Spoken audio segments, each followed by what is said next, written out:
Mga kabisyon, magandang hapon po. Nandito po ako ngayon sa Nasugbu, Batangas at kasama ko po ngayon ang hindi ko po nakita ni kailanman. But ako'y naniniwala na nakikita ko ang kagandahan ng kanyang puso. Ma'am, hindi ko man nakikita ang inyong kagandahan. Nakikita ko yung kagandahan ng inyong puso. Alam niyo po, si Mama Silin ay may binigay na sulat. At ito po ay hindi ko babasahin sa inyo sapagkat hindi ko talaga ito Pero alam ko po kung ano yung laman ng sulat na ito. Okay, binasa na po ito sa akin ni Kuya Jeff. At ang nakasabi dito ay, Sir Jerome, ako po si Celine. At ako po ay may regalo sa inyo. At ito po ay hindi basta-basta regalo sapagkat ito po ay pinag-isipan ko ng mabuti at hindi na po ako karaniwan na ang kondisyon ko po dito sa mundo sapagkat ako ay may malubhang sakit at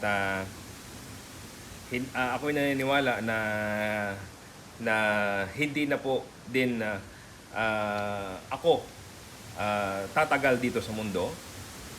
Pero ang gusto ko pong mangyari ay next page.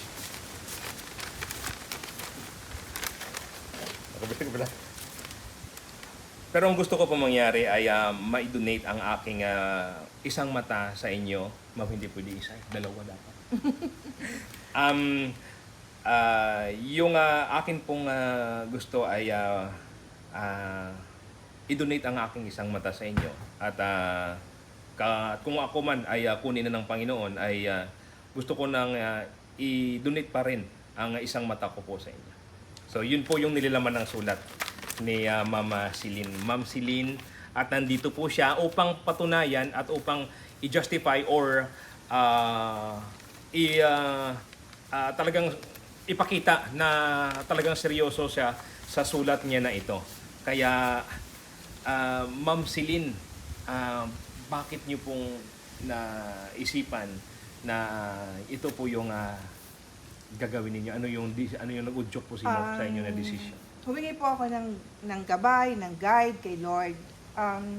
Ako, nandito man nakatayo, nakakakita ngayon, pero may dinaramdam ako.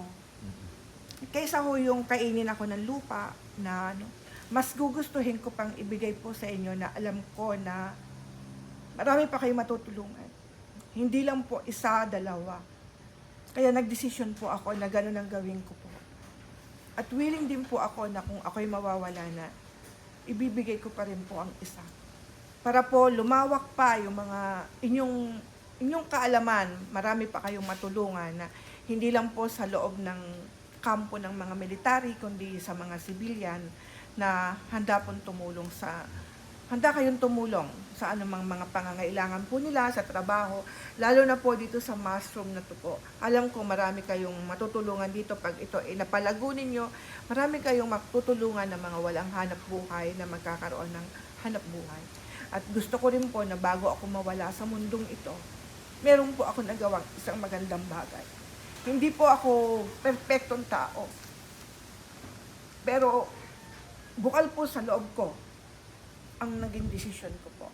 Walang pumilit sa akin, walang nagsalita, kundi sarili ko na hinihingi ko ito ng gabay kay Lord. Yun po ang gusto kong mangyari. Ma'am, maraming salamat po.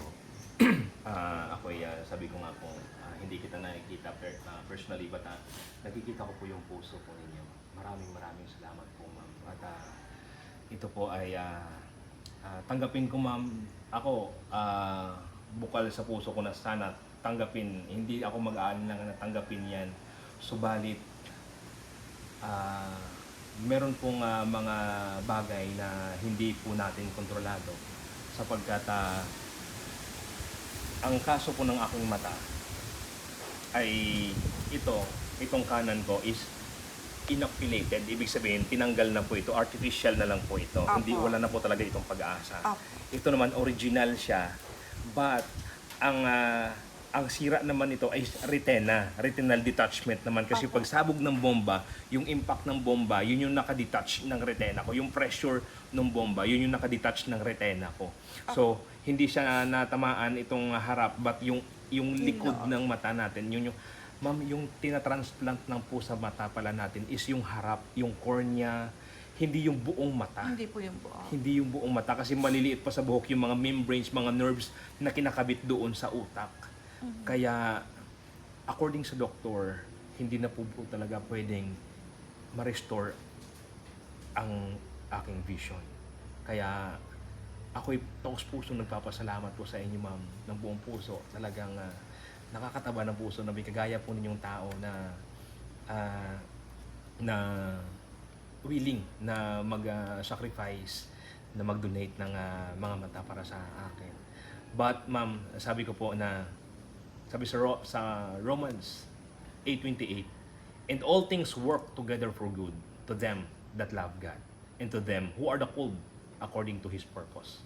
Ma'am, may purpose ang pagkabulag ko. May purpose kung bakit may sakit ka ngayon. May itinuturo lang ang Panginoon sa atin ngayon upang malaman natin na hindi natin kaya mabuhay dito sa mundo pag wala ang Panginoon. Kaya, what profit of a man if he shall gain the whole world and lost his own soul? So what, ma'am, kung bulag ako ngayon, ang importante, nakikita ko ang Panginoon sa aking buhay. Ikaw, ma'am, kahit na may sakit ka ngayon, alam mo na ikaw ay ligtas na. Ma'am, wala nang pinakamasayang tao dito sa mundo kung hindi sa isang tao na alam niya na siya ay ligtas. Kaya, ma'am, hindi man po kita nakikita dito sa mundo, magkikita pa rin tayo sa harapan ng Panginoon dating ng araw. Ma'am Celine, maraming salamat po sa inyo. Ako po ay mananalangin sa inyo na bigyan pa po kayo ng mahaba pang buhay at marami pa po kayong mai-inspire na tao. Ang inyong kahinaan ang gagamitin ng Panginoon upang makita ang kanyang kalakasan sa inyong buhay. Ma'am, ang Panginoon ay gagamitin ka upang mag-glorify ang kanyang pangalan sa buhay mo. Ma'am, maraming salamat, Ma'am Celine. Maraming salamat sa inyong puso. God bless you more, ma'am. Mahal ka ng Panginoon.